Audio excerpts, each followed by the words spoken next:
Guys আজকে আমরা যাচ্ছি তারাপীঠ। বেরিয়ে গেছি অনেক রাত্রিবেলা, আর যেমনকি দেখতে পাচ্ছ হয়ে গেল সকাল। আর এই যে তারাপীঠের গেট, আর গাইস তারাপীঠের মেইন গেটের সামনে গিয়ে আমি করলাম ফটোশুট। है मुझसे कोई स्मार्ट। গাইস ওখান থেকে গেলাম আমরা হোটেলে, আর হোটেল থেকে দেখে একটা কথাই মনে আসলো, So beautiful, so elegant, just looking like a wow. তো কিছুক্ষণ রেস্ট করার পর আমি রেডি হয়ে গেলাম পুজো দেওয়ার জন্য। তো যেমন কি দেখতে পাচ্ছ আমরা বেরিয়ে গেছি পুজো দেওয়ার জন্য। কিছুক্ষণ চলার পরে এলো তারাপীঠের মার্কেট, আর যেটি একদম পুরোপুরি তারা মায়ের মুখের মতন উজ্জ্বল ভাই। আর মার্কেটে আসছিলাম আমরা ডালা নিতে, তো ডালাটার দোকানে এসে তাড়াতাড়ি করে নিয়ে নিলাম ডালা, আর যাচ্ছি এখন ফুল নিতে। তো তারপরে চলে যাব মন্দিরের ভেতর।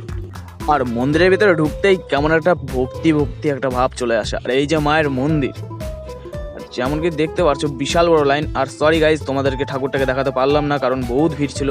গাইজ ভিডিওটি ভালো লাগলে ওপরে পেজটিকে ফলো করে দিও।